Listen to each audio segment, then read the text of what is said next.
Hello everyone, this is Akshita, your educator, and I welcome you all on the platform of Global Online Sparda Pariksha. So, as we know, friends, Global Online platform has launched a complete course for upcoming Central Teacher Eligibility Test Examination 2023, and in this particular course, we'll be discussing the whole syllabus of the CTET examination. In this particular series, we have started off with Mathematics Paper 1 and Paper 2. So, in today's lecture, we'll be talking about the most important 50 questions based upon the topic measurement, mensuration, and percentage. Without any further ado, let us begin with the lecture.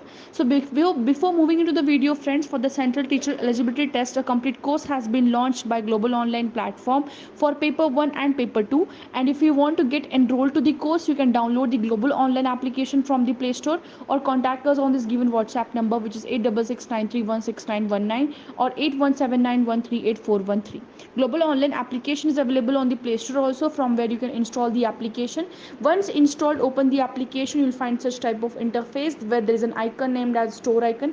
Click on it, you'll move to the page called as My Courses, and in My Courses there is a search tab where you have to type CTET. Once you'll type CTET, course along with the fees will be displayed downwards for paper 1 individually, for paper 2 as well as for the paper 1 as well as paper 2, and hence you can get enrolled to the course. Thank you, and let us begin with the lecture now. The first question of the lecture is find the curved surface area of a cone if its slant height is 60 cm and the radius of its base is 21 cm. Two things you must be able to understand for solving this question, that is what is slant height and what is the radius of the base. So whenever we discuss about the shape of the cone, so basically the cone structure is in such a way that you will find a circular base at the bottom, and these are the two lines that are going to connect each other, just like pyramid, but here the base is circular. Okay, here in case of cone the base is circular. Here if you look at this point, this is called as apex or vertex.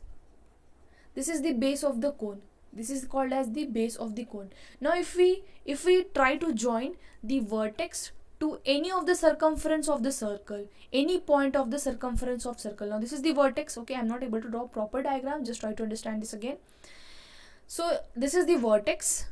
The point from the vertex to any point of the circumference of this base circle, this is nothing but this is the length.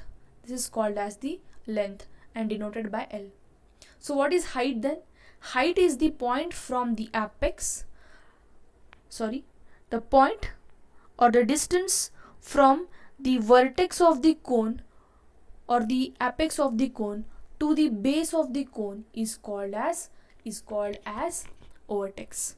Got it? So difference between the height and length, I hope you have got it. The point between a vertex, or we can say the distance between the vertex and any point on the circumference of the circle which is present at the base of the cone, that is the length denoted by L. And what is H over here? H is the height of the cone. It means height here denotes the distance between the apex or vertex. It is called as apex or vertex. Apex or vertex up to the base is called as height. Okay, now in the given question they have mentioned as the height is equals to 60 centimeter. And the second thing that they have mentioned here is the radius of this base.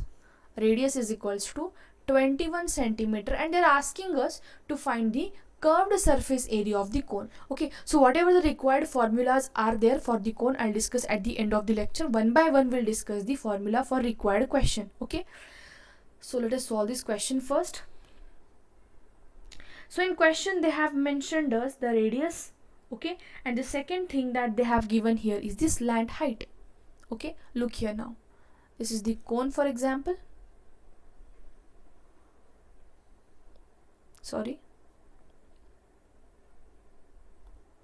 For example, this is the cone, which I'll draw now slowly.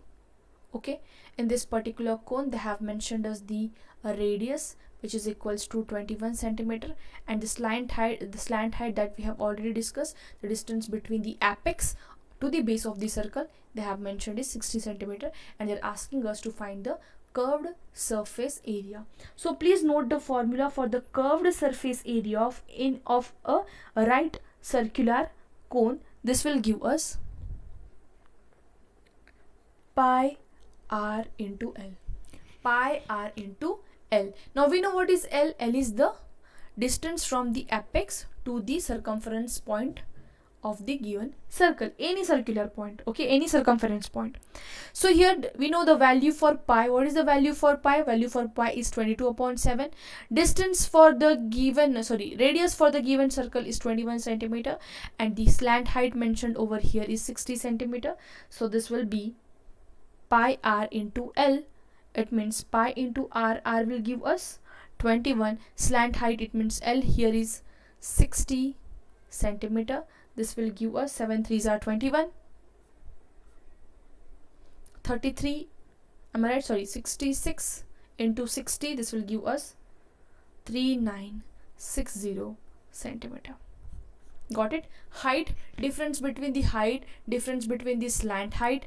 What is the radius given over here? Yes, we have find based upon that curved surface area, which is pi r into L, which is equals to 3960 centimeter square, not centimeter. Okay, so the correct answer for the given question is option number A, 3960. Moving on to the question number 2.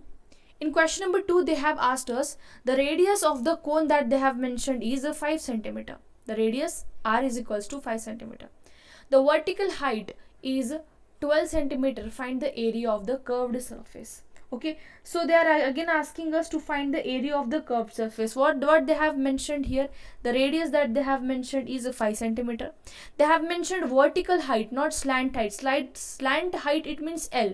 Vertical height, it means H. Okay, this is equals to 12 centimeter. They are asking us slant height. Okay, first what we have to find here, one thing, the radius of the cone is 5 centimeter. The vertical height that they have mentioned here is a 12 centimeter. We know the formula for the curved surface area. Yes, right now in the previous question we have discussed the formula for the curved surface area is pi into r into L. And what does L represent? L represent the slant height. This was the slant height, which was the 60 centimeter that they have mentioned. Okay, but here they have given us vertical height, not the slant height. So what we will do first, we have to find the slant height. Why? Because the formula for the curved surface area right now, as we have discussed, is pi r L. Got it? So pi r L is the formula for the curved surface area.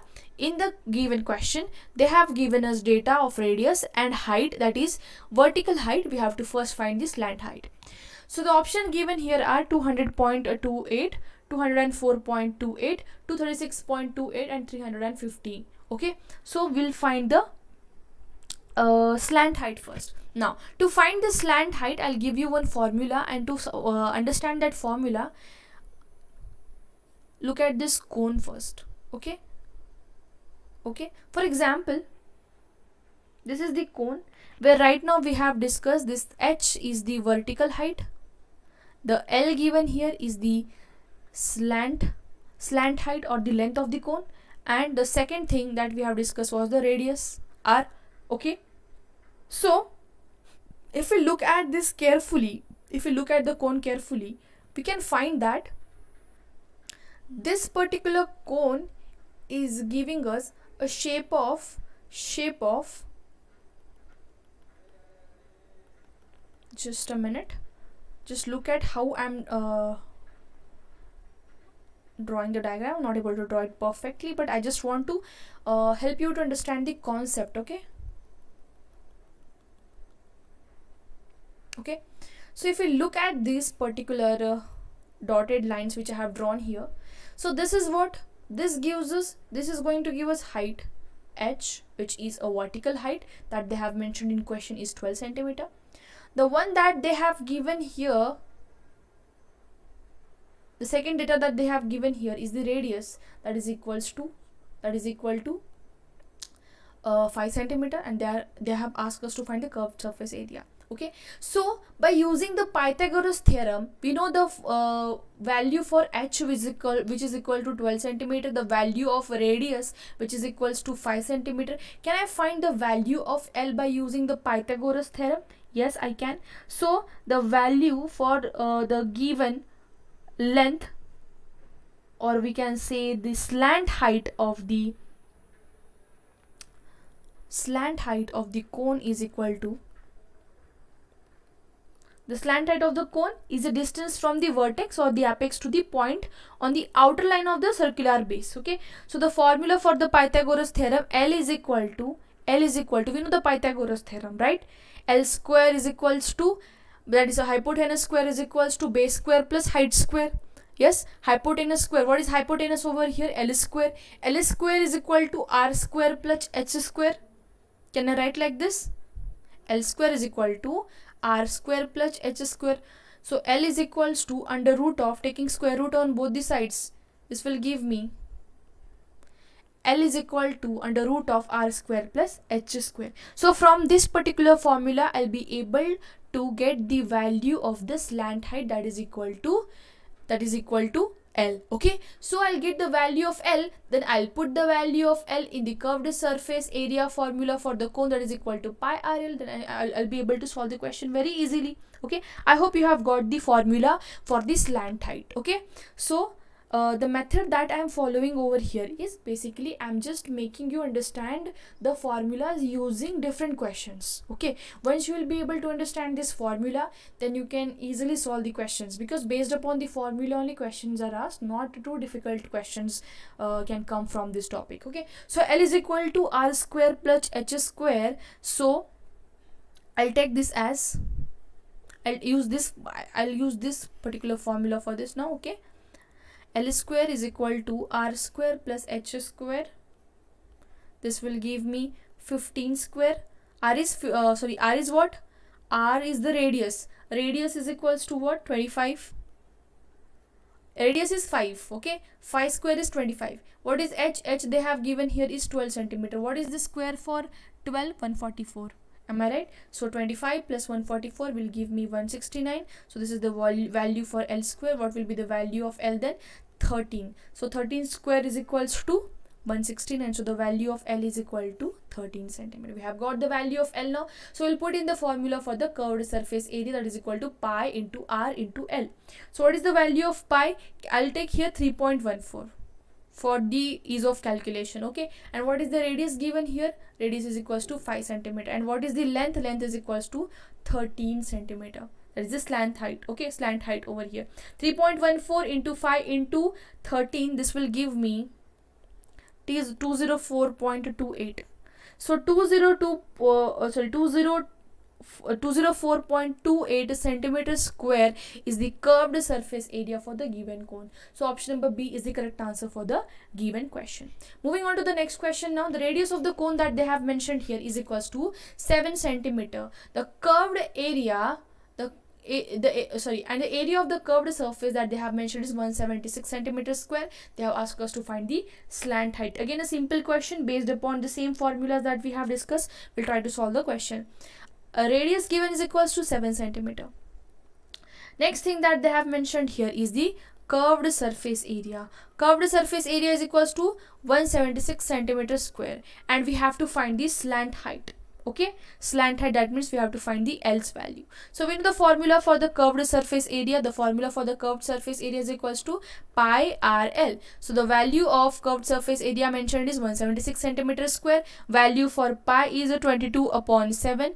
Value of radius is equals to 7 centimeter into the length. 7 got cancelled. So 176. This 22, when it goes on this side, it will go in division. So 176 divided by 22 is equals to the length. So length is equal to 8 centimeter. Got it? So here the value of the slant height of the cone is equal to 8 centimeter. Again, based upon the simple formula. Moving on to the next question. The height of the cone is equals to 21 centimeter. Find the area of the base if the slant height is mentioned is equals to 28 centimeter. Now they have given us the height. Height is equal to what? 21 centimeter. So whenever they are mentioning height over there, you have to understand it as the vertical. Okay, the vertical height. So here the height of the cone that they have mentioned is equal to the 21 centimeter, and the slant height, that is L, is equal to 28 centimeter. Okay, now they're asking us to find the area area of the base. Area of the base means area of the circular base over here, right? We know in case of cone, the base is the circular shape. So here we know one thing, that to find the area, of the cone, we must know the formula. The area of the circular base, is equals to pi r square. Okay, first, area of circular base is equals to pi r square. We know the value for pi, yes, but we don't know the value of the radius over here. What we know here is, we only know the height. It means we know the height, this particular portion, that is equal to 21 centimeter. We know the slant height, that is equal to 28 centimeter. They have mentioned as the height and the slant height. We have to find the radius first. Once we will find the radius, we can add this particular radius in this formula. Okay, so to find the value of radius, again we'll use the same formula that we have seen earlier, that is the by using the Pythagoras theorem, the slant height, it means that L square is equals to r square plus h square. Okay, what is L square over here? 28 centimeter, that is 28 square is equal to r square as it is. We know the value for h is equal to 21 square. So the formula for this I'm going to use here is r square is equals to 28 square minus 21 square. This will give me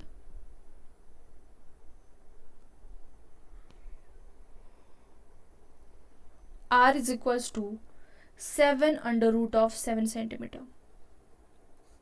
I can write this as 7 into under root of 7 as well. Okay, 7 into under root of 7. Okay, so what I'm going to do here is, now I'll put the value of r in this particular formula, that is area is equal to pi r square. Now again we know the formula for value of pi, 22 upon 7 into, we know the value of r square, that is 7 into under root of 7 square. Okay, here 7 got cancelled. Yes, simply what you can do is 22 upon 7 into 7 into 7, and under root of 7 into under root of 7 is going to give you 7. So 49 into 22, this will give me 1078. So the area of the base of the cone is 1078 centimeter square. That is option number C is the correct answer for the given question. Moving on to the next question, we have to find the total surface area of a right circular cone with the given radius 6 centimeter and the height is equal to 8 centimeter. Okay, so for this particular question, what is given here? They have given us radius. Radius is equals to 6 centimeter. Height, it means again a vertical height, is equals to 8 centimeter. So make one thing clear in your mind, whenever they are simply mentioning height in the question, it means compulsorily you have to take the vertical height. And if they are mentioning clear cut in the question slant height, it means that you have to take the L, that is the slant height of the cone. Okay, so just make a clear difference among the vertical height and the slant height. They have asked us to find the total surface area of the cone. So to find the total surface area of the cone, first thing what we are going to do is find the value of L, and we know to find the to find the area, what we'll do first is we'll find the value of the slant height. Okay, right now we have discussed L square is equal to r square plus h square is the formula to find the value of length. We know r value, that is equals to 6 square, h is equals to 8, it means 8 square. This will give me 36 plus 64, so this is going to give me 100, right? So L is equal to 10. Got it? This is equals to L square is equal to 100. So L will be the so the value of L is 10 centimeter. So to find now the total surface area of the cone, we have find the curved surface area. Till now we have find the curved surface area. So the total surface area of the cone is One thing keep in mind always, whenever we talk about the curved surface area, in curved surface area we are not including the area of the circular base. Look here, this is the shape of the cone. So whenever we talk about the curved surface area, we are actually talking about this particular region only, not this circular base, not this circular base. But whenever we are talking about the total surface area, it means the curved surface area plus the area of circular base. We are including both the areas, area of the circular base plus the curved surface area. So what is the area, curved surface area? Right now we have seen the formula, that is pi rl plus area of the circular base. We know the area of the circle, that is equals to pi r square. So pi rl plus pi r square will give us the total surface area. Got it? Insert the values in this particular formula and then we'll get the value of the total surface area. So what is pi's value? 22/7 into what is the value of r here? 6 into the value of l is equal to 10 centimeters. So put here 10 plus, again the value for pi is 22/7 into what is the value of r? 6 into 6. Simply you can take the common part as well, that is pi r in common, l plus r. Okay, we can take in that way also. So this will give us, I have already calculated this, 1320/7. It means 132. Yes, am I right? 132 into 10. This will give me 1320/7 plus again 132 into 6. This will give me 792/7. Yes, am I right? Yes, let me check once. Yes, correct. So here, this is going to give us 301.71 centimeter square. Got it? So the correct answer for the given question is option number A. So here we have tried to understand the question based upon the cone. Okay. So a few more formulas that I want you to note down will be, just a minute, I'll clear one slide over here and then I'll add one slide. Just a minute, wait.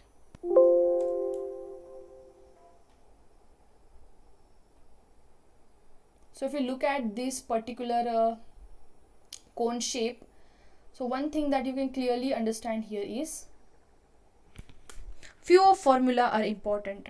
The first formula that we have studied right now is the slant. Just a minute. Slant height, that is L. Okay, L is equal to under root of r square plus h square. What is L? L is the slant height. It means this is the circular base, this is the cone, this was the slant height, that is equal to the L, and this is the height, okay, the vertical height, and this was the r. So by using the Pythagoras theorem, we have find the value of L over here. L is equal to under root of r square plus h square. The second formula that is important, that was the curved surface area. Curved surface area is equals to pi r l. Next formula that we have seen was total surface area. Total surface area, it means curved surface area plus the area of the circular base, ACB I am writing over here, that is equal to pi r l plus pi r square. Okay, so this was the total surface area formula. The next formula, here you can also write it as by taking pi r in common, L plus r. Yes, this is the formula for the total surface area. Okay, and the one more important formula on which we have not taken the question, but a question may be asked on this, that is volume is equal to 1/3 pi r square h cubic unit. So here what is what is the volume? Volume, basically we are calculating the volume of the cube, where r is nothing but the radius of the circle and h is nothing but the vertical height of the cone. So these are the few important formulas based upon which questions can be directly asked in the examination. Okay, so just be prepared for this and just try to understand the formulas. Do not just rectify all those. Okay, so the value of this slant height, curved surface area, total surface area and the volume of the cube questions can be directly asked. Okay, so this was the end of today's lecture, where we have understand the question based upon today is convert 2 mm into dam. Now what is 2 mm and what is dam? Let us understand that first. So whenever we are talking about the units, the question based upon the conversion are exam relevant. That is in exam the questions based upon the conversion of the units can be directly asked. So the first thing in today's lecture, we'll be talking only about the length conversion. Okay, so the first question is again about the length conversion, where we have to convert the millimeter into dam. Okay, so here what is dam? Let us understand that. So whenever we talk about the length conversion, one chart you have to understand, so that you can easily solve the question. This is that trick which I'm going to give you over here. Look here, I'm writing some of the units: kilometer, hectometer, decameter, meter, decimeter, centimeter and millimeter. These are the units where whenever I'm converting the units from kilometer to hectometer, hectometer to decameter, decameter to meter, meter to decimeter, decimeter to centimeter, centimeter to millimeter, at that time what I'm going to do is I'm going to multiply for each step. I'm going to multiply by 10. And when I'm moving from millimeter to centi, centi to deci, deci to meter, meter to deca, deca to hecto and hecto to kilo, at that time I'm gonna divide by 10. Got it? So two things that you have to remember here is kilo, hecto, dam, meter, decimeter, centimeter and millimeter. Now in the given question they're asking us to convert 2 millimeter to dam. Okay, so here look here, where is millimeter? Millimeter is here. From here we have to move towards dam. It means we are moving in this direction, right? We have to convert millimeter to dam, am I right? So we are moving in this direction. So as I have told you, if you are moving in this particular direction, you have to divide by 10 for each step. So this is the first step, this is the second step, this is the third step, and this one is the fourth step, right? So here 2 millimeter is equals to what dam? Okay, so we have to understand one thing first, that one dam that is decameter is equals to how much millimeter? It is going to be 10 raised to 4 millimeter. How come? Simply when I'm moving from dam to millimeter, I'm going to multiply by 10. So when I'm moving from dam to millimeter, I'm going to multiply 4 times into 10. So I'm using directly 10 raised to 4 millimeter. So if I'm asking you one dam is equals to how many centimeter, then what are you going to say? That we are going to take how many steps, ma'am? 1, 2 and 3 steps. So this will be 10 raised to 3 centimeter. But the question that they have asked us is for the millimeter. Okay, so if one dam is equal to 10 raised to 4 millimeter, we have to convert 2 millimeter into dam. So how many, what will be 1 millimeter is equal to how many dam? 1 millimeter is equals to 10 raised to minus 4 dam, right? So if one dam is equals to 10 raised to 4 millimeter, so 1 millimeter is equals to 10 raised to minus 4 dam. Simply I'm dividing it by 10 4 times. Okay, so if 1 millimeter is equal to 10 raised to minus 4 dam, so 2 millimeter will give me 2 divided by 10 raised to 4. Sorry, 2 into 10 raised to 4. 2 into 10 raised to minus 4. Simply this will give me 0.002. That is option number A is the correct answer for the given question. I hope you have got this. So what is this actually? 2 into 10 raised to 4. Many students may have not got this conversion. I'll just show you once again. If 1 millimeter is equal to 10 raised to minus 4 dam, 2 millimeter is equals to what is the question basically that they have asked here. So this will be question mark is equals to 2 into 10 raised to minus 4. So can I write this 2 into 10 raised to minus 4 as 2 into 10 raised to 4 divided by 10 raised to 4? Yes. So what is 2 divided by 1, 2, 3, 4 zeros? This will give me 0.0002. That is decimal point after 4 digits we have to give, because there are 4 zeros, 1, 2, 3, 4. So 1, 2, 3 and 4 and 0. So correct answer for the given question is option number A. Moving on to the question number 2. Now they are asking us to convert the 70 decimeter into meter. 70 decimeter into meter. Again the same chart you have to remember. For each question I am going to draw it. This is the first lecture, so I am taking it quite slow, but once you are aware of this particular chart, you will be able to convert any unit into any other given unit as per the requirement of the question. Okay, here they are asking us to convert 70 decimeter into meter. So basically we are moving from decimeter to meter over here. So when we are moving from decimeter to meter, we are going to divide it by 10 for each step. So here we are moving from decimeter to meter, then only one step we are moving. It means we are dividing only by a single 10 over here. So if one second please, 1 decimeter is equals to, can I take this now? Look here. Now can I take this as 1 decimeter is equals to 0.1? Why? Because I am dividing it by 10. So I'll take it here as 0.1 meter. So if 1 decimeter is equal to 0.1 meter, so 70 decimeter is equals to what is the question? So 70 into 0.1, this will give me 7 meter. Right? So the correct answer for the given question is option number B. So only thing that you have to remember is this particular chart.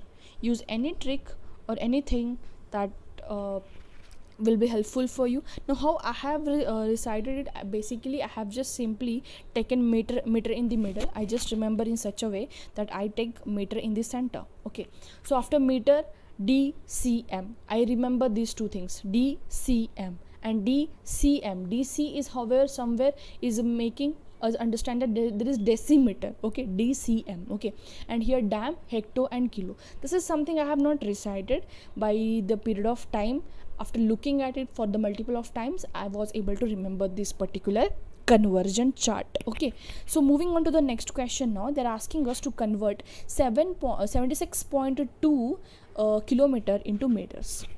Okay, so here again 76.2 kilometers, we have to convert this unit into meters.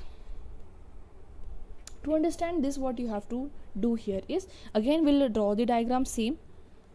There is no need actually for drawing each time, because we know 1 kilogram as per the chart. If you are able to remember here, 1 kilogram is equals to 1000 meters. Okay, sorry, 1 kilometer is equals to 1000 meters. So 1 kilometer, 1 hectometer, dam, meter, decimeter, centimeter and millimeter. Again here we are moving from kilometers to meters. Kilometers, where is kilometers? Kilometers is here. We are moving from kilometers to meters in this way.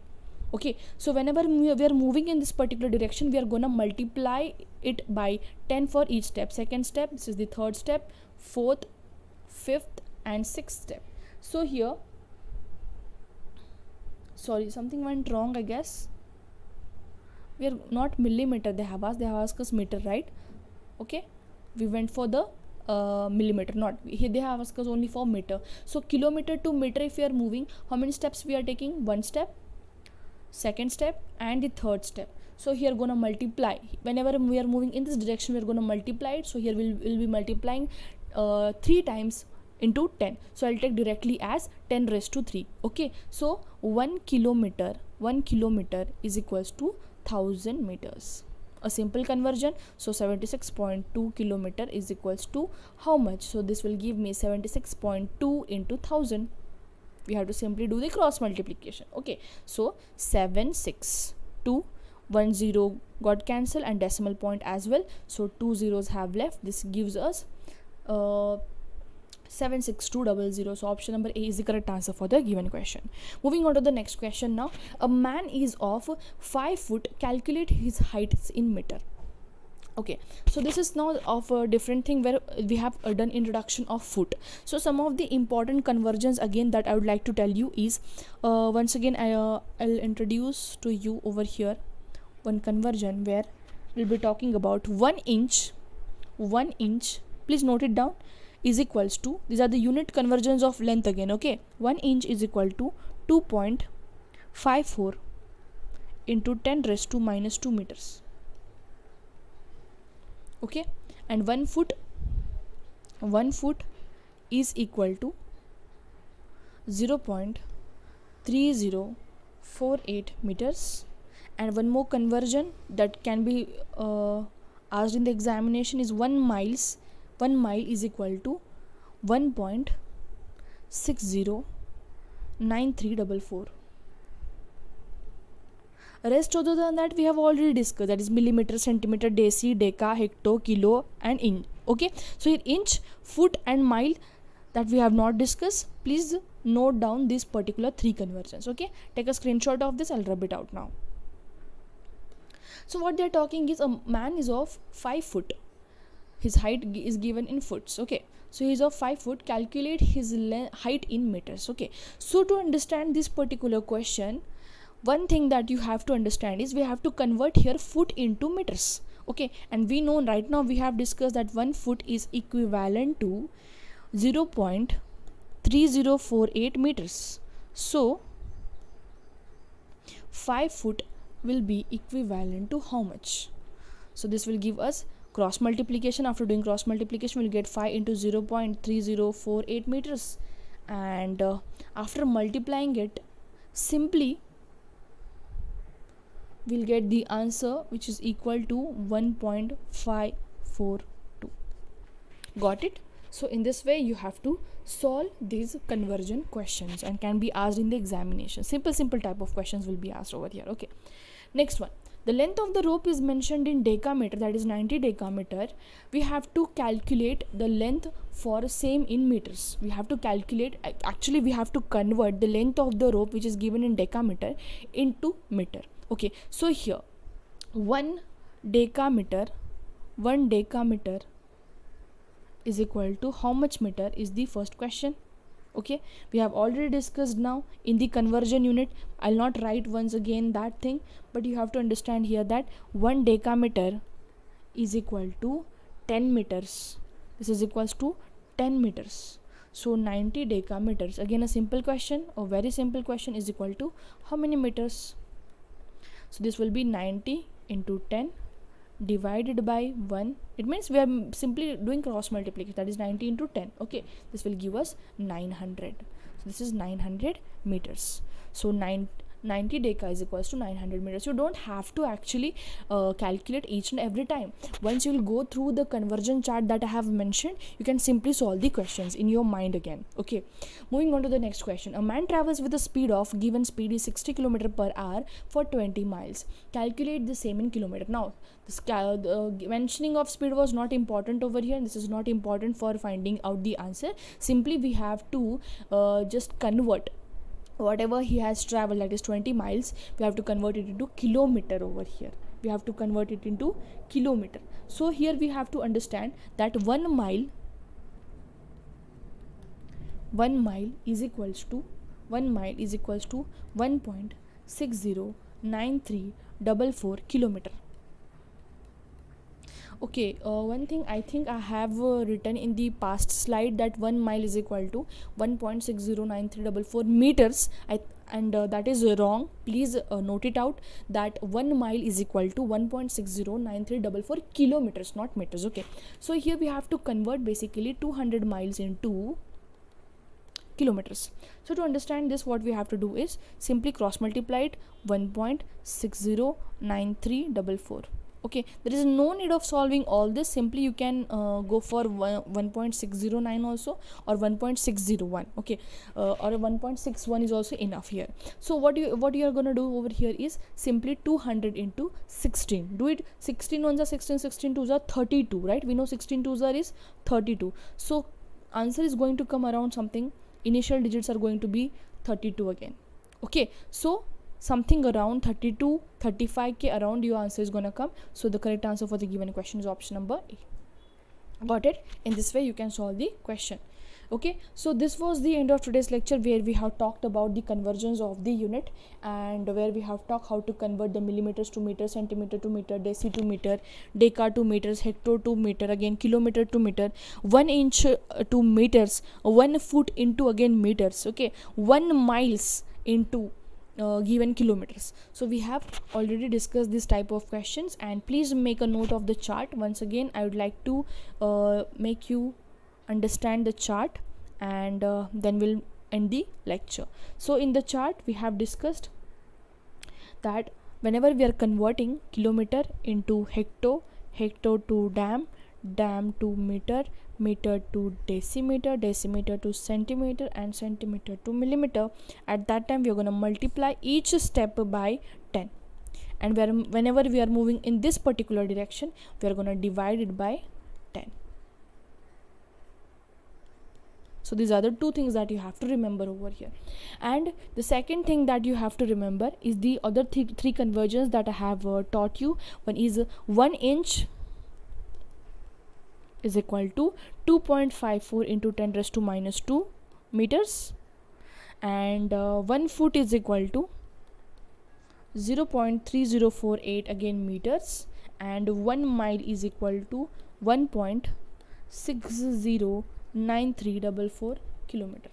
This is in kilometers. Okay, so these are the two things that you have to remember, and if you know this chart and if you know this rest of the conversions, you can simply solve any of the questions from the measurement of the length. Okay, in tomorrow's lecture we'll be talking about left out questions from the measurement of mass. Okay, and whatever the required questions will be discussed in the tomorrow's lecture. Okay, thank you for watching the video, and after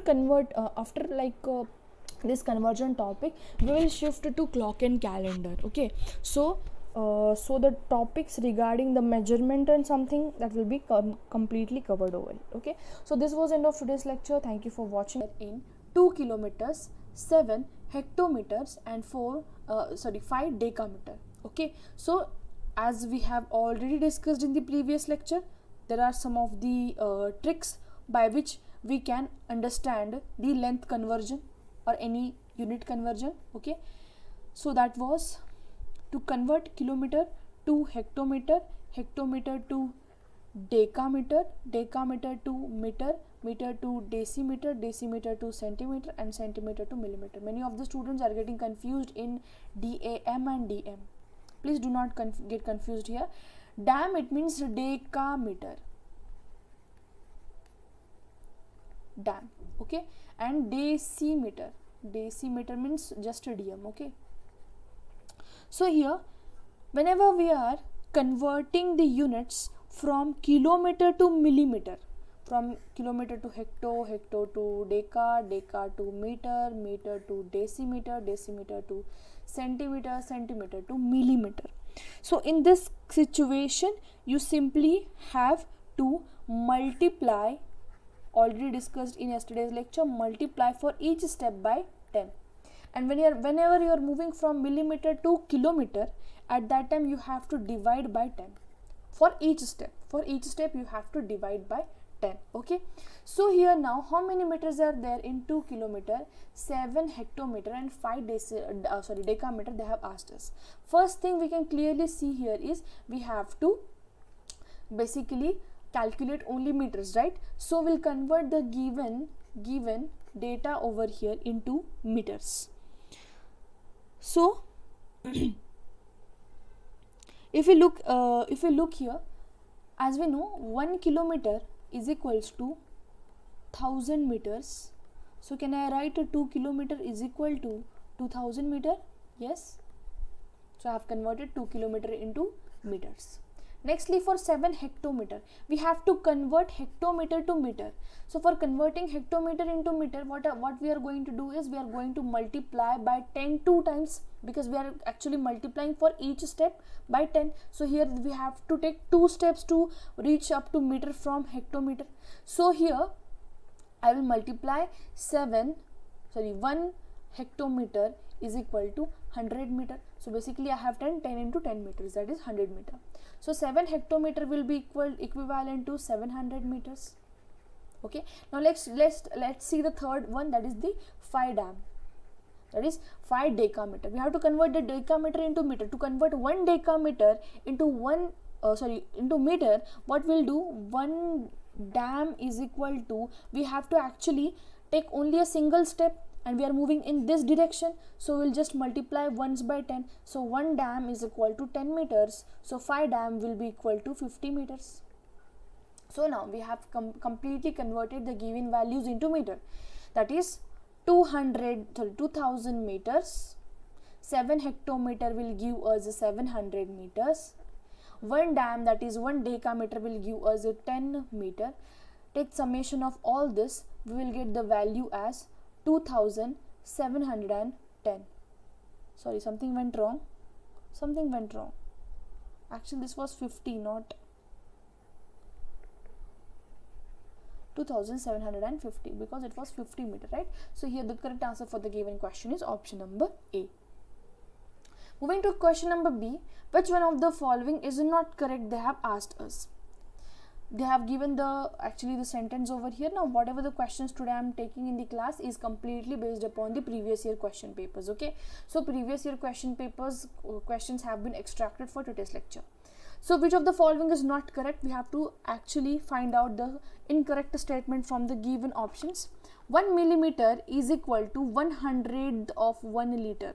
Okay, 1 milliliter is equal to 1/100 of 1 liter. It means that we know one thing, that 1 liter is equal to how much milliliters, sir? 1000 milliliters. So here 1 milliliter will be equal to 10⁻³ liters. Am I right? It means I can write this as 1/1000 liters.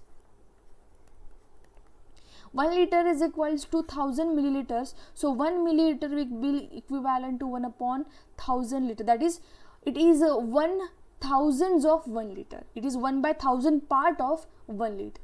Okay, so if we are considering the 1000 parts of 1 single liter, so the 1000 part of one part of that complete 1000 liters is nothing but 1 milliliter. So the first option is only the wrong one, because they have given here is 1/100 of 1 liter. So this is the wrong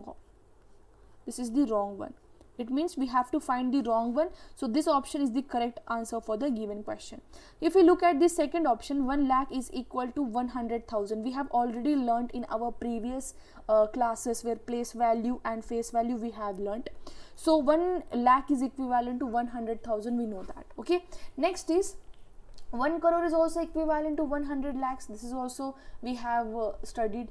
Okay, and 1 centimeter is 100 part of 1 meter. As we know, 1 meter is equals to 100 centimeter. Got it? In 1 meter there are 100 centimeter. We have learned these two, right? So this is also the correct one. So the answer for the given question is option number A. So this is the incorrect statement. Moving on to the next question, which of the following is not correct? Again the question from the previous year question papers. Look at the option number 1. 1 gram is 1/100 of 1 kilogram. 1 millimeter is equivalent to 1/10 of 1 centimeter. 1 lakh is equal to 100,000 and 1/100 of a crore is equal to 1 lakh. So if we look at the first option only, we know in 1 kilogram there are 1000 gram. Okay, so 1 gram is equal to 1/1000 kilogram. It means 10⁻³ kilogram, right? So this is the 1000th part of 1 kilogram, not 100th part. So this is the correct answer. This is the first statement which is incorrect. Okay, so if we look at the second statement, 1 milliliter is 1/10 of 1 centimeter. This is also the correct one, right? Option number B is also the correct one. If we look at the option number C, 1 lakh is equal to 100,000. This is also correct one. 100 of a crore is equal to 1 lakh. Yes, this is also the correct one. So the incorrect answer for the given question is, so the incorrect option, or we can say the statement which is not correct, is the option number 1. That is the answer for the given question. Moving on to the question number 4, which of the following is not correct? They have asked us over here. First option is 1 paisa is equivalent to 0.01 rupees. 1.5 dozen is equivalent to 18. 1 millimeter is equal to 0.1 centimeter, and 3 liters 30 milliliters is equivalent to 330 milliliters. Please check the option wise each and every option over here. If you look at the first option, we know one thing, that 1 rupee is equivalent to 100 paisa. Okay, 1 rupee, it means 100 paisa. So if I take 1 paisa, it means 1 upon 100 rupee. This is correct. If 1 rupee is equals to 100 paisa, then 1 paisa will be equivalent to 1 upon 100 rupees. It means 1 paisa is equal to 0.01 rupee. 1 upon 100 can be written as 0.01. So this is the correct option. Okay, we cannot, but in given question they have asked us to find out which is incorrect. The first one is correct. This is not the answer. If we look at the second option, 1.5 dozen, we know in 1 dozen of banana there are 12 bananas. In 1 dozen there are 12 bananas. If we see the half dozen, it means there are half of these 12, that is 6 bananas. Okay, so they are asking us in 1.5 dozen how many bananas are going to come. 12 plus 6, that is equals to 18 bananas. So second option is also the correct one. Second statement is also the correct one. If we look at the third statement, 1 millimeter is equals to 0.1 centimeter. This is also the correct one. Now look here, each and every calculation we don't have to do it. You just have to remind this one. You can clearly go through all the conversions. Either it may be of the length, either it may be of the mass. Okay, so if we look at the fourth option now, I hope you have taken the screenshot of this screen. If not, then please do take it. Now all the 3 options are correct one. We have to find the incorrect. Now we can clearly say that this is incorrect, but why? Let us see that. They have given us 3 liters 30 milliliters is equals to 330 milliliters. Look here, 1 liter is equals to 1000 milliliter. We know this. If 1 liter is equals to 1000 milliliters, so 3 liter will be equivalent to 3000 milliliters, right? 3 liter will be equivalent to 3000 milliliters. So they are asking us 3 liters 30 milliliter will be equal to what? How much milliliter? So 3 liters, it means 3000 milliliters plus upper ke 30 milliliters will get how much? Will get 3030 milliliter. So the correct answer for the given question is option number D. This is the incorrect statement. The correct statement that they should have given over here was 3030 milliliter. Got it? Moving on to the next question now. Which one of the following is not correct? Okay, they have given us 56.7 kilogram is equals to 5670 gram. A cube has 6 faces. 1 millimeter is equals to 0.1 centimeter. 0.10 is same as 0.1.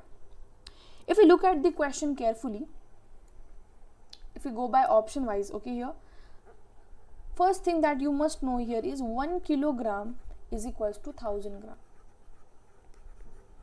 What is given in the first option? They are telling us 56.7 kilogram will be equal to how much grams? Look here, 1 kilogram is equals to 1000 grams. So 56.7 will be 56.7 into 1000. This decimal point got cut and this also 0 got cancelled over here. Left is what? 56700. How I have cut? Basically what I have done here is I have simply cut the decimal point and 1 0. Okay, so 56700 is your answer. So what they have given here is 5670, not 00. So this is only the answer of the given question. They have asked us which is not correct. The first statement is not correct because 56.7 kilograms is equals to 56700 grams, not 5670 grams. Okay, so this is the correct answer for the given question. But let us see what remaining rest of the correct statements given over here. A cube has 6 faces. Yes, we have already seen in the topic of mensuration that a cube is having 6 faces. Okay, 1 millimeter is equals to 0.1 centimeter. Again, something that we have already seen it. This is also the correct one. 0.10 is same as 0.1. This is also the correct one. For this, I'll give you a few examples. For example, 1.0, 0.10, 0.1, 1.00. Okay, again what can we take? 1.73. okay, 0.73, 0.73. okay, these are few examples where I'm telling you that 1.0 it means 1 only. Okay, if after any given digit, after any given value, if they are giving us 0.0, it means the value of 0.0 is nullified over there. Okay, 0.0 doesn't mean that it is going to change the value. No, it's not going to change the value.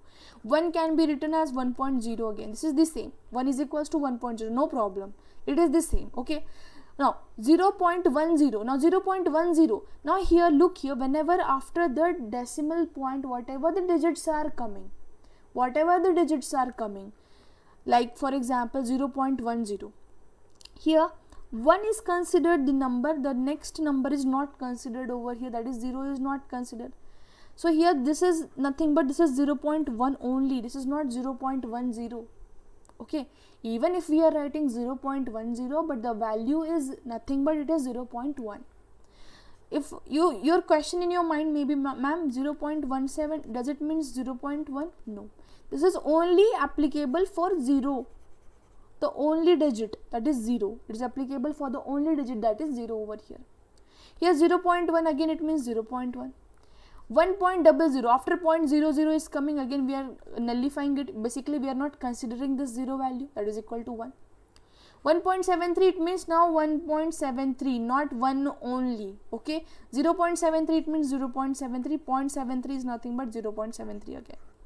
You have to try to understand these two things, where 0.10 or 0.107 is given, then here 0.10 it means 0.1 can be written for this, but here 0.107 is nothing but 0.107 only.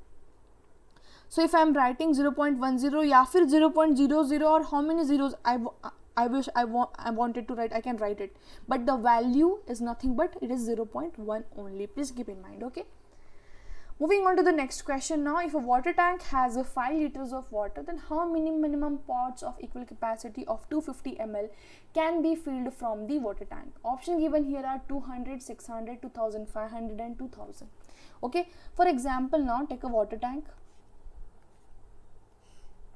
In this water tank we have 500 liters of water. Okay, now we have start filling up this water in certain vessels or certain equal capacity of pots. Okay, this is 250 ml of pot, this is also similarly 250 ml, this is also 250 ml pot, this is also 250 ml pot, 250 ml, 250 ml. If we start filling up this 500 liter of water in 250 ml of the vessels, then how many such vessels are required to fill the whole 500 liters? First thing that you have to clearly understand over here is that the water in the tank is given in liters, and they're asking us to fill up the pots which is given, whose capacity is given in milliliters. Okay, so to do this, what we will do is we'll convert this 500 liter into milliliters and then we'll solve the question. Look here now, a tank of 500 milliliter, we are going to fill certain vessels of 250 ml. So how many such vessels are required to fill 500 liters, not milliliters? Okay, so now 1 liter is equivalent to 1000 milliliters. So 500 liter will be equivalent to 20 as it is into 1000. If we do, it will give us 123, that is 5 lakhs milliliter. Got it? So here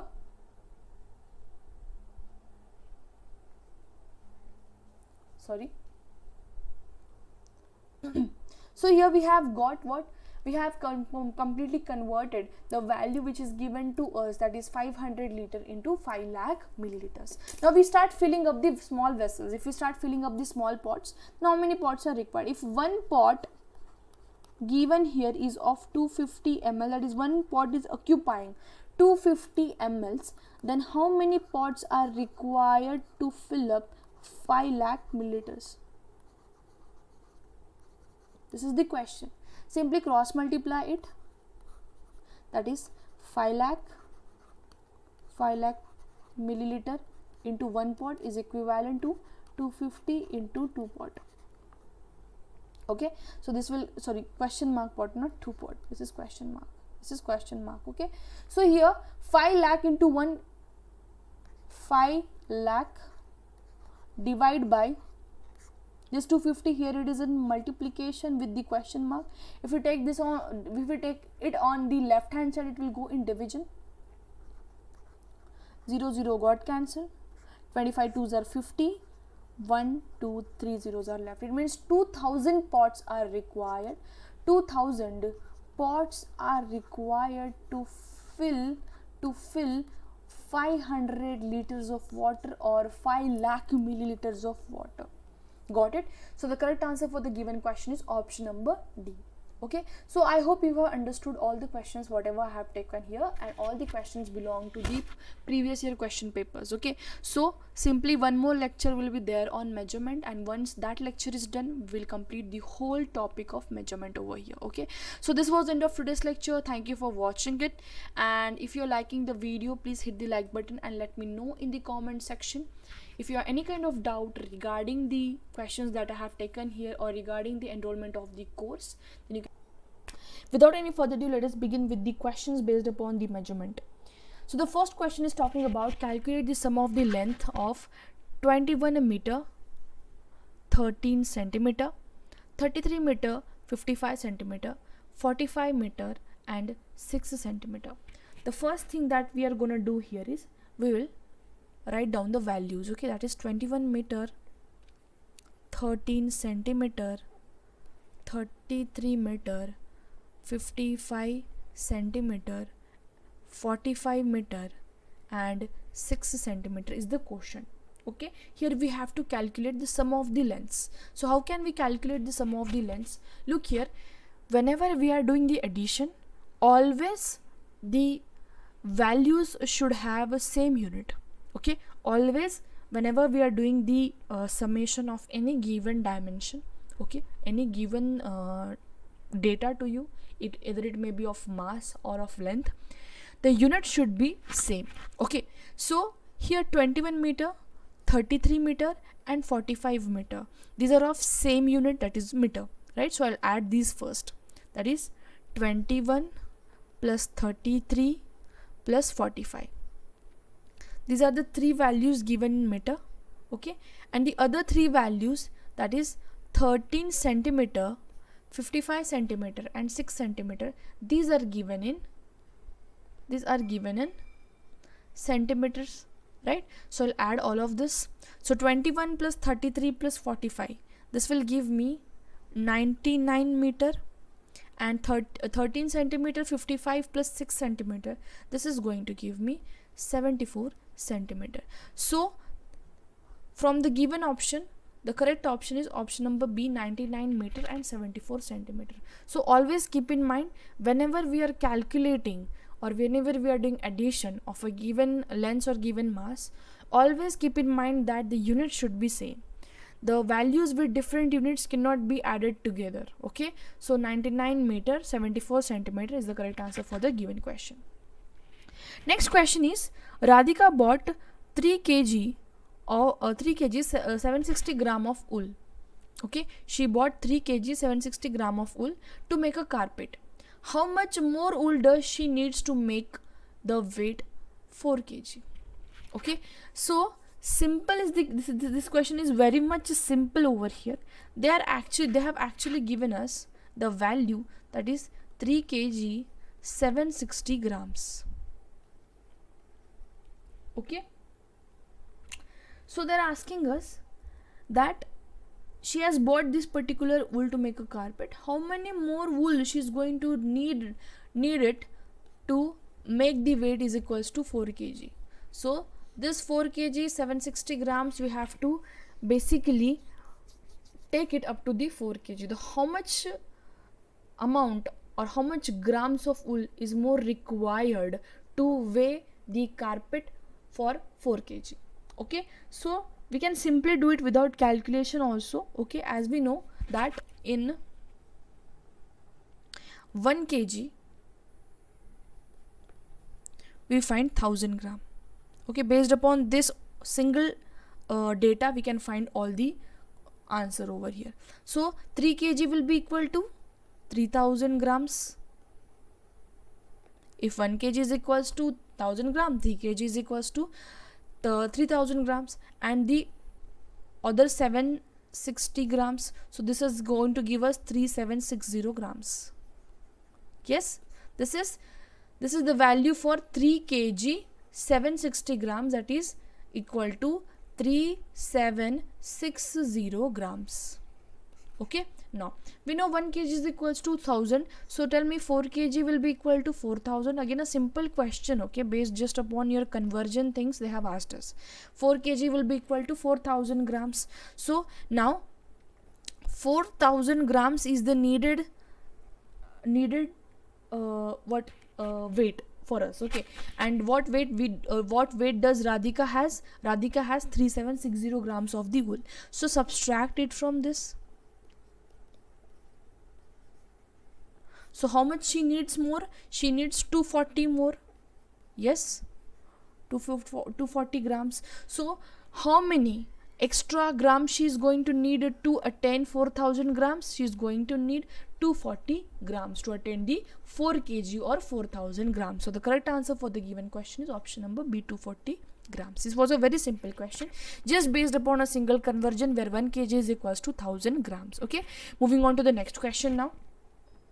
Again, this question is very simple. Today's lecture will be talking about very simple question. In the next part of measurement, we'll talk the questions asked in the previous year question papers that are also very much simple. Okay, now here a pile of 10 books is 10 centimeter high. What is the thickness of each book they have asked us? Okay, now here there are 10 books.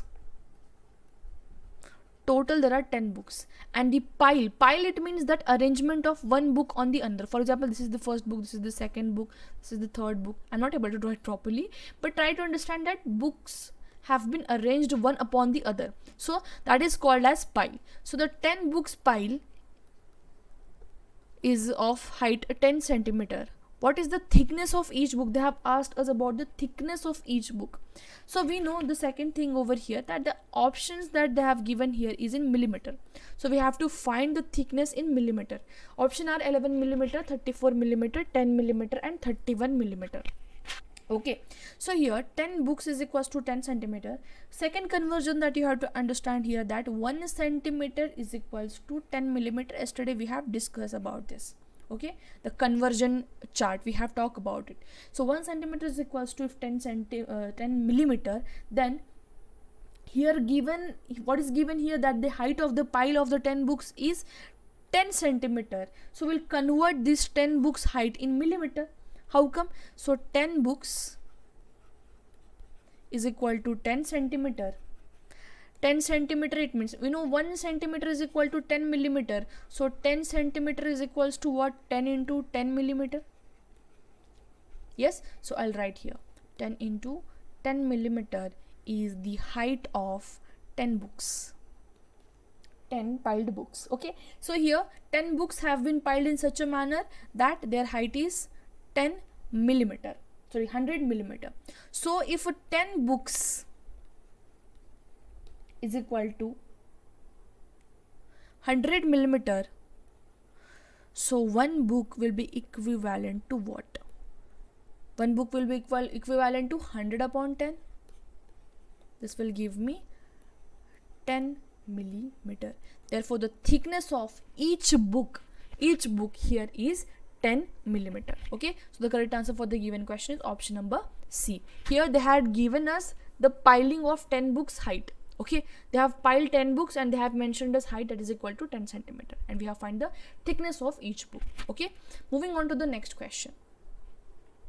A furlong is a unit of length used in a horse racing. It equals to 1/8 of a mile. To the nearest tenth, how many meters are equal to a furlong if 1.609 kilometers is equal to 1 mile? What they have given us a question, let us understand the question first. They have given in the question that 1 mile is equal to 1.609 kilometers. Okay, here given data is 1 mile is equal to 1.609 kilometer. First data, what they have told us, a furlong is a unit of length. A furlong, it is a unit of length used in horse racing. Okay, this is a unit used in horse racing. It equals to the 1/8 of a mile. So 1 furlong, right here, 1 furlong is equal to 1/8 of a mile. 1/8 of mile, right? So to the nearest tenth, how many meters are equal to furlong if 1.609 kilometers is equal to 1 mile is the question that they have asked here. So given data is 1 mile is equal to 1.609. It means, one second, I'll rub this out. Given data is 1 mile is equal to 1.609 kilometers. Okay, it means 1609 meter is equal to 1 mile. How come? Because we know that 1 kilometer is equal to 1000 meters. Simply I have converted 1.609 kilometer into 1609 meters. I have converted this kilometer into meter. 1 mile is as it is. Okay, so 1 mile is equals to 1609 meters. Also, what they have mentioned, the second data that they have mentioned is 1 furlong is equal to 1/8 of a mile. So here 1/8 of mile, 1/8 of a mile. What is a mile? A mile is 1609. So I'll substitute, instead of a mile, 1609 value. Can I substitute it? 1/8 of mile, they are telling us 1 furlong is 1/8 of the mile. So 1/8 of a mile, we know the value for mile is 1609. So 1 furlong is equal to 1/8 of 1609. So this will give us the value which is equal to 201.125. So 201.12. Okay, this is the approximate value that I am writing here. So 1 furlong is equal to 201.1 meters. Got it? So this is the correct answer for the given question. Okay, where 1 mile's value was already given, we have converted that value of mile which was in kilometer into meter. Okay, so 1 furlong is equal to 1/8 of the mile is the only thing that you have to understand here. So 1/8 of 1609, which is in meter again. So 1 furlong is equal to 201.12 meters. Next question is, the cost of 1 liter of syrup is rupees 840.80. We have to find the cost of 600 milliliters of the syrup. Again, a simple question. We know 1 liter is equals to 840.80. Given data. And the second thing that we know, as per the conversion, that 1 liter is equals to 1000 milliliters. Okay, this is equals to 1000 milliliters. So 1000 milliliters will be equal to 840.80 rupees. Okay, so 600 milliliter will be equivalent to how many rupees? This is the question. Simply you have to cross multiply it. How come? 600 into 840.80 question mark rupee into 1000 ml. Okay, so 1000 ml into question mark rupee, okay, is equal to 600 ml into 840.80 rupee. This will give me question mark is equal to, now look here, this 1000 is in multiplication. When we take it on the right hand side, it will go in division. So 600 into 840.80 divide it by 1000, okay, this will give us, after calculation,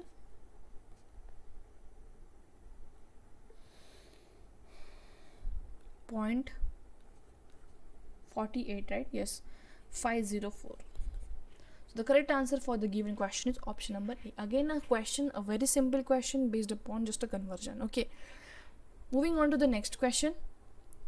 1 inch is equivalent to 2.54 centimeters. How many centimeter tall is 84-inch door?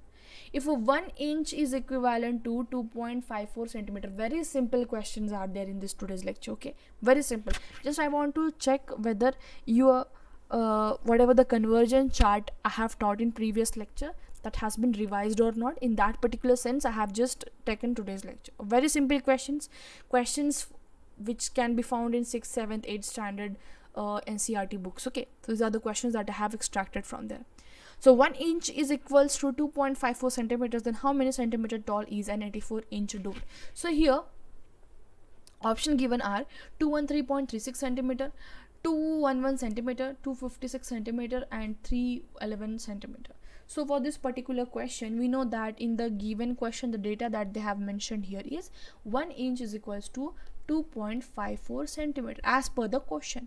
So how many centimeter tall door is required for 84-inch door? It means that they are asking us to just convert the given inches into the centimeter value. Okay, how many centimeter? If 1 inch is equals to 2.54 centimeters, or 84-inch door is equal to how many centimeter? Okay, so again you can cross multiply it. So question mark centimeter into 1 inch is equal to 84-inch door into 2.54. So if we take, even if we take this one on this side, it will go in division, but hardly matters, because any number divided by 1 is the number itself. Again, no. So 84 into 2.54 will give us 213.36 centimeter. So this is again a simple question. So the correct answer for the given question is option number A. Next question is Vinu and Shan together weighs 72 kg 350 grams. Okay, together their weight is 72 kg 350 grams. If Vinu single person weighs 39 kg 185 grams, then what is the Shan's weight? What they have given here, Vinu plus Shan's weight, that is equal to 72 kg 350 gram. The second data that they have mentioned here is Venu's weight. Venu's weight is equals to 39 kg 185 grams. We have to find the Shan's weight. How can we find it? We know it's by a simple method, that is Venu plus Shan's method, Shan's weight minus, if we do Venu's weight, we'll get the Shan's weight. Am I right? So that is the only trick that we are going to follow here. That is 72 kg 350 gram minus 39 kg 185 gram. This will give us the Shan's weight. Again, one thing that you have to always keep in mind, that whenever we are subtracting, whenever we are adding, the unit should be same. The unit should be same. We cannot subtract 350 gram minus 39 kg. First we have to then convert the kg into the grams or grams into the kg.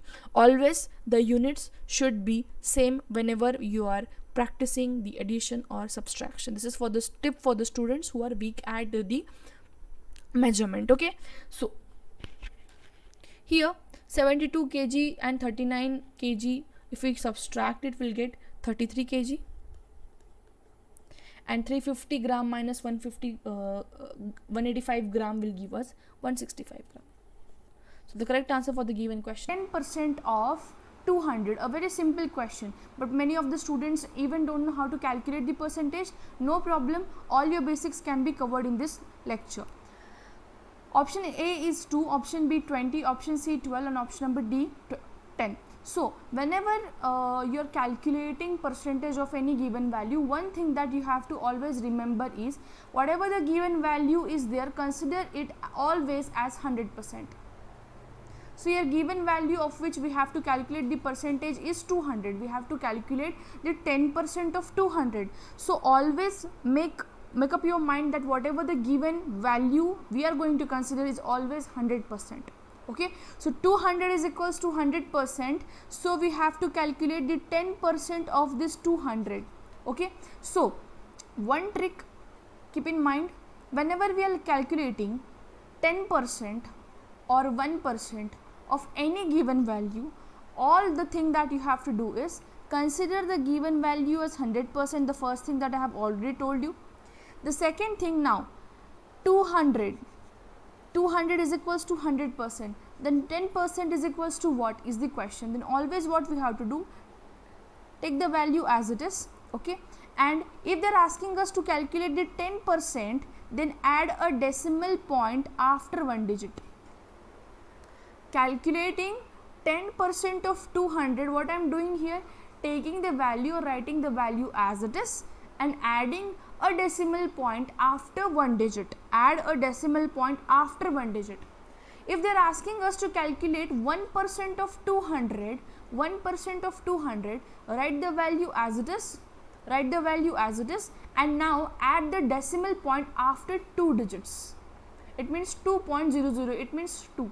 2 is nothing but 2 is a 1% of 200. Okay, here in case of 10, what I have said you, that after one digit you have to add the decimal point. So here 20.0, it means 20 is nothing but it is the 10% of 200. Got it? This is the trick that you have to follow. So the correct answer for the given question is option number B. One more example I would like to give you over here is, for example, the value is 800. Okay, so we have to calculate the 10% of 800 and 1% of 800. Now what I'll do here is, I'll simply consider this 800 as 100%. Yes, any given value you have to consider it as 100%. The first thing that you have to understand. The second thing that you have to understand, that for the given value, if you have to calculate the 10%, so what you will do, add a decimal point after one digit. Add a decimal point after one digit. Okay, and if you have to calculate the 1%, then add the decimal point after two digits. It means 8 is the 1% of 800 and 80 is 10% of 800. Got it? In this way you have to calculate the answer. So here the correct answer for 200's 10% was, consider this as 100%. We had to calculate the 10%. So add a decimal point after one digit. It means 20 is the 10% of value 200. So option B is the correct answer for the given question. Moving on to the next question now. Calculate 1% of 400. A very simple question. Once again, we have already learned the trick how to or where to add the decimal point whenever they are asking us to find out the 10% or 1%. So here the options given are 4, 40, 15 and 24. For 400, for the given value 400, consider this as 100%. Consider this given value as 100%. Okay. So now we have to calculate the 10% of 400 as well as 1%. Now in given question they have given they are asking us only 1%, but we'll find 10% as well. Okay, so look here now. Now we are considering the value 400 as 100%. To calculate the 10%, what we are going to do, we are going to add a decimal point after one digit. It means 40 is given value, 40 is 10% of given value 400.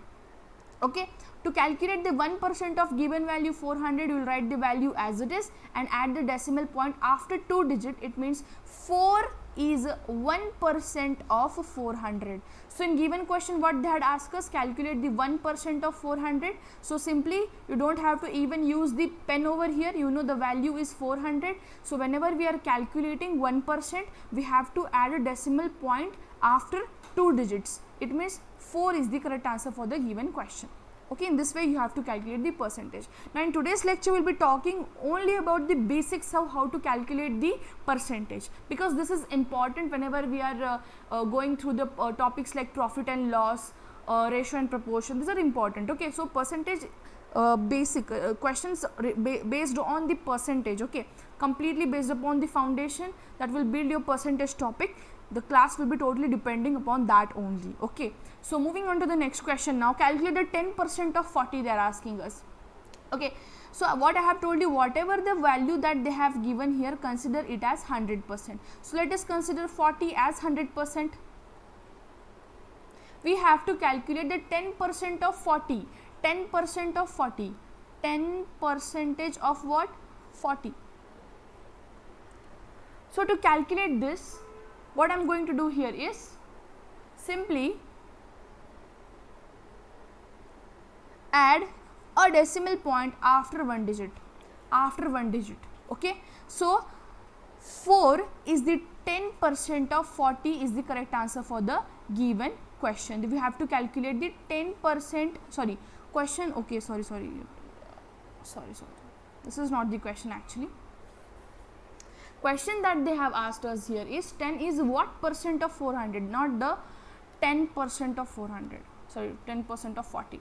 This is not the question, 10% of 40. Actually, whenever we are learning the topic percentage, you are going to actually face two types of statements. Which are that? I'll explain you once. Let me rub this out. So sorry for this. Okay, so there are two statements that you are going to face whenever you are going to study percentage or even data interpretation questions based upon the percentage. Okay, so there also you will face this two statement, that is x is what percent of y, and the second statement is what is x percent of y. These are the two statements. Okay, compulsory that can be asked in the questions. So do not get confused in this statement. X is what percent of y, it means here x upon y into 100 is the thing that you are going to follow. How come that? Even I'll explain you. Okay, and what is x percent of y? In this case, x divided by 100. We know any given percentage, any value is added with a percentage, it means 80% or 2% or x percent, it represents x upon 100. We know this thing. For example, I am adding 2%, it means 2 upon 100. So here x percent, it means x upon 100, and we know of it represents multiplication into y. Got it?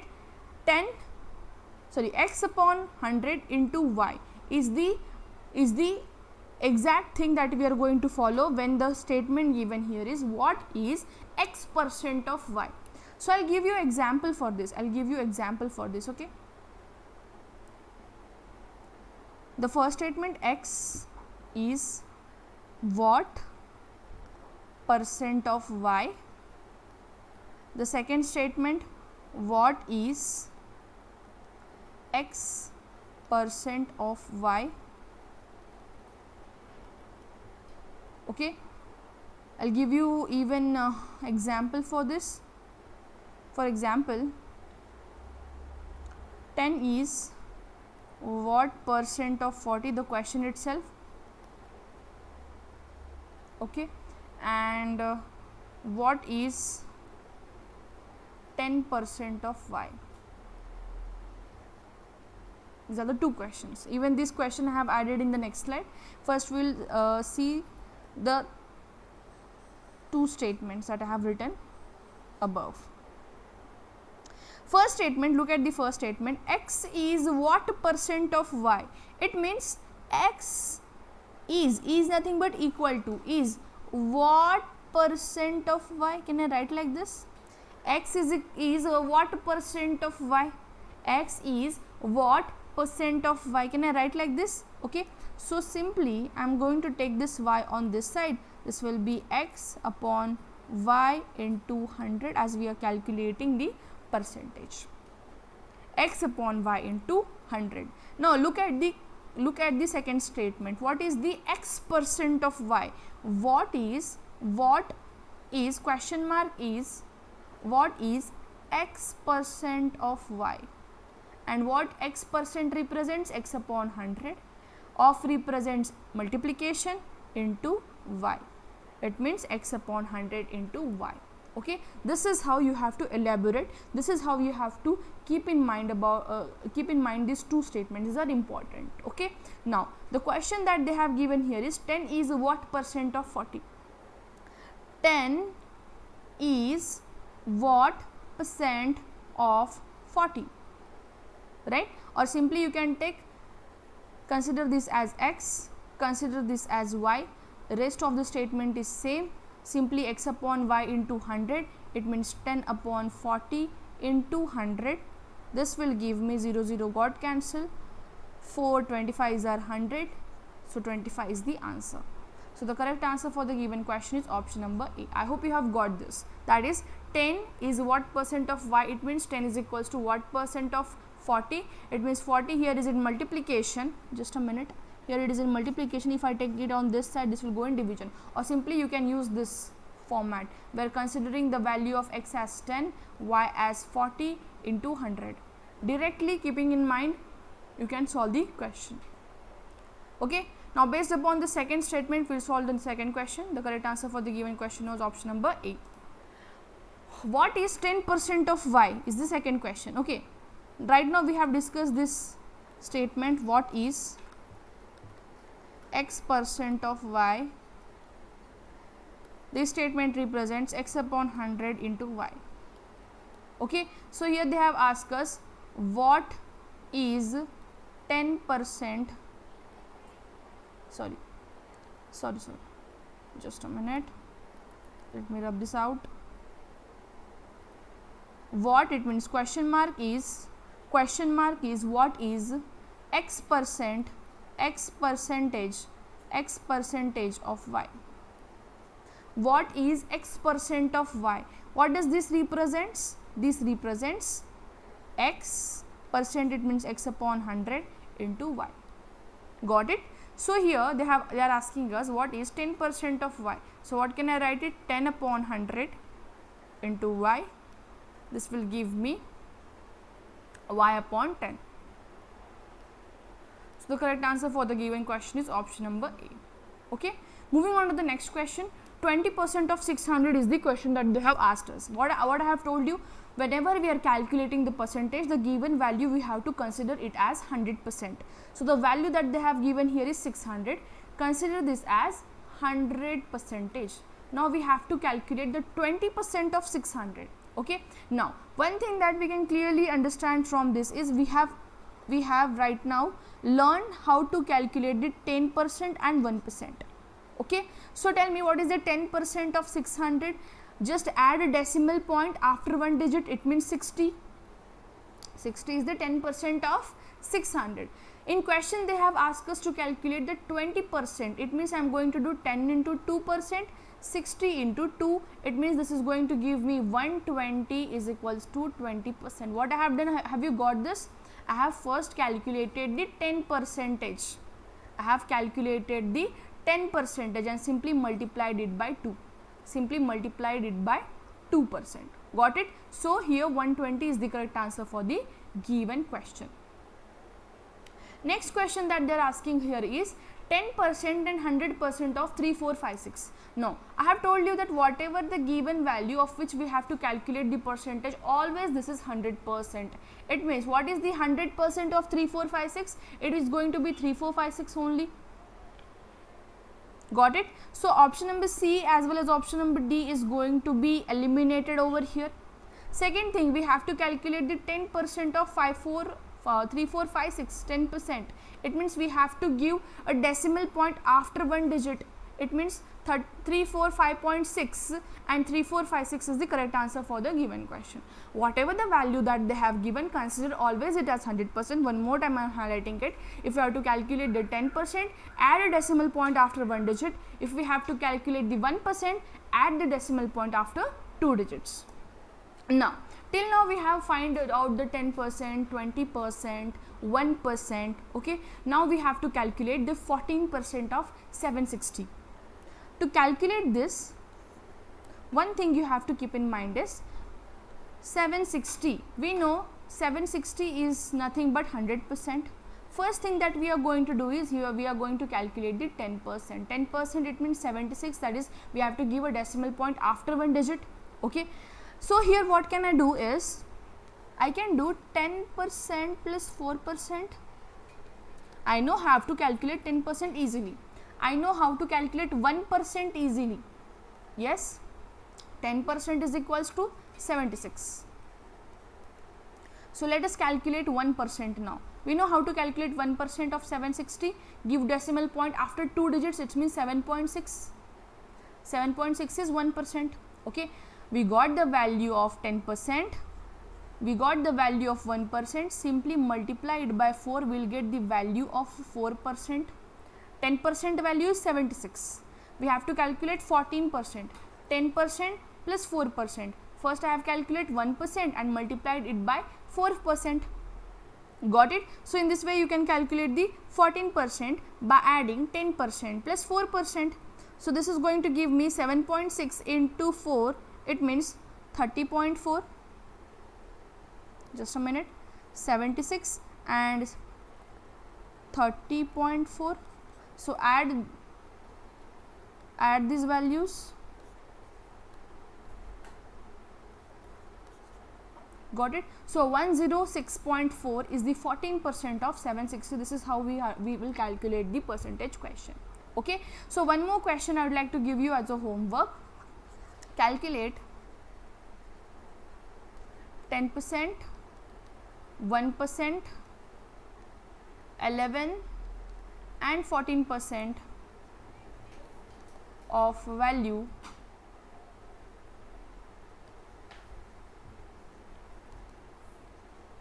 $7000. And one more, calculate 1% and 10% for value 6832. These are the two questions that you have to solve as a homework. Again, a very simple question. For 10% you are going to add a decimal point after one digit, and for 1% you are going to add decimal point after two digits. So this is the way how you have to calculate the percentage. So this class was all totally for the basics of the percentage. In Monday's lecture we will be talking us about the questions or the word problems based upon the percentage that are required for the further calculation. So this was the end of today's lecture. Thank you for watching it. If you are liking the video, please hit the like button and let me know in the comment section. And if you have a doubt regarding the enrollment of the course, please you can mention in the comment section that our team will reach you out. Other than this, if you are new to the channel, please do subscribe it, like the video and share to the maximum people who are preparing for the CTET examination.